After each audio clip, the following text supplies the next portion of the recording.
আজকের দিনটা শুরু হলো এক বিশেষ যাত্রা দিয়ে। আমরা ৩ জন ৩ প্রান্ত থেকে মিলিত হয়েছি সুইডেনের গোথেনবার্গের ব্রুন্সবার্গেন শহরে, যেখান থেকে আমরা ট্রামে করে যাব সালথুলমেন নামে একটি জায়গায়। সালথুলমেন থেকে ফেরি আমাদের পৌঁছে দেবে ভ্রুঙ্গো আইল্যান্ডে। ভ্রুঙ্গো আইল্যান্ড হচ্ছে আমাদের আজকের যাত্রার উদ্দেশ্য। ট্রাম থেকে নেমে আমরা গুটি গুটি পায়ে চলতে থাকলাম ফেরিঘাটের দিকে,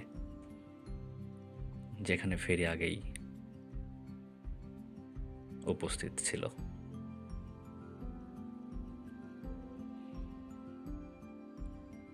ফেরিতে ওঠার পরে সে এক অন্যরকম অনুভূতি আমার মনের মধ্যে।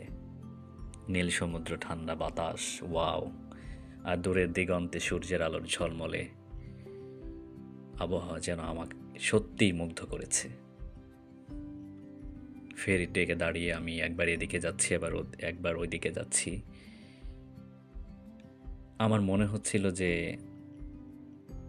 মহান রব্বুল আলামিন তার নিজ হাতে গড়েছেন এমন সুন্দর ভূস্বর্গ দ্বীপ।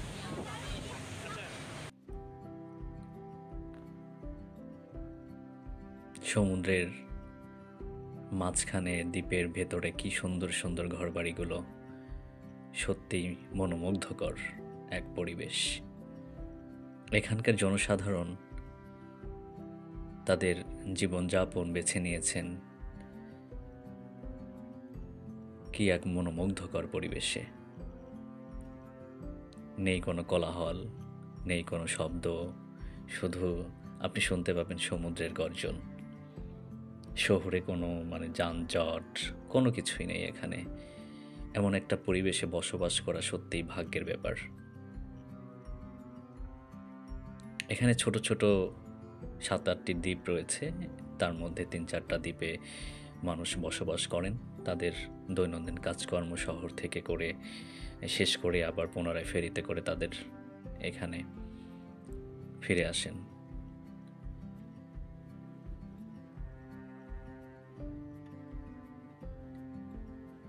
কি এক অভূতপূর্ব সৌন্দর্যের অধিকারী এই ভ্রুঙ্গো আইল্যান্ডের যাত্রা। আটলান্টিক মহাসাগরের একটি অংশ এখানে এসে মিশে গেছে।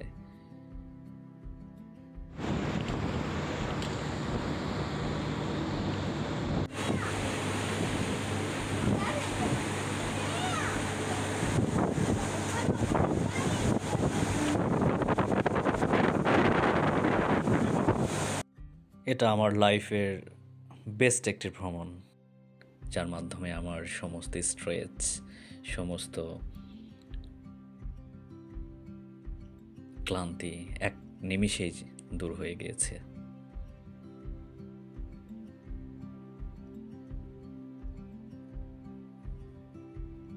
আমার অনেক দিনের ইচ্ছা ছিল এরকম একটি দ্বীপে ভ্রমণ করব। সেই ইচ্ছাটা আল্লাহ তাআলা পূরণ করেছেন, এই জন্য আল্লাহর কাছে অনেক অনেক শুকরিয়া। আমি শুধু দেখছি আর অবাক হচ্ছি যে আল্লাহ আসলেই কত সুন্দর করে আমাদের পৃথিবীটাকে সাজিয়েছেন। সমুদ্রের কোল ঘেঁষে ছোট্ট ছোট্ট সুন্দর দ্বীপ, যেগুলো আপনি খালি চোখে না দেখলে বুঝতে পারবেন না। সত্যি অসাধারণ।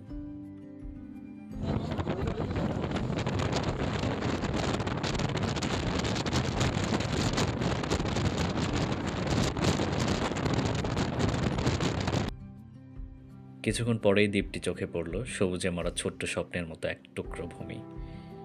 নামার পরে দেখতে পেলাম সারি সারি বাইসাইকেল। এখানকার মানুষ যানবাহন বলতে বাইসাইকেলই ব্যবহার করে থাকেন।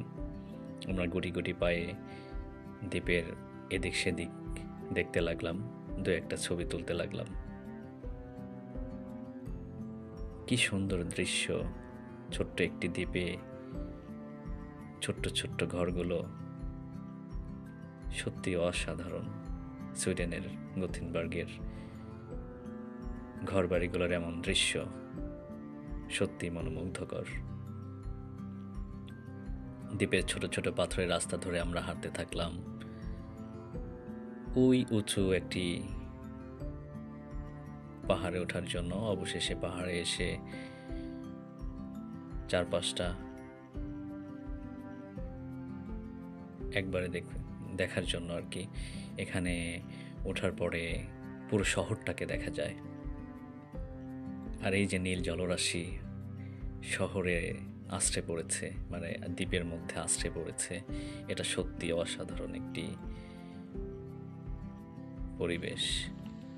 আমাদের এখন ঘরে ফেরার পালা, তাই না? অবশেষে আমরা ফেরিতে করে এবার ফেরার পালা। আমরা ওখানে 1 থেকে 1.5 ঘন্টা সময় কাটিয়েছি।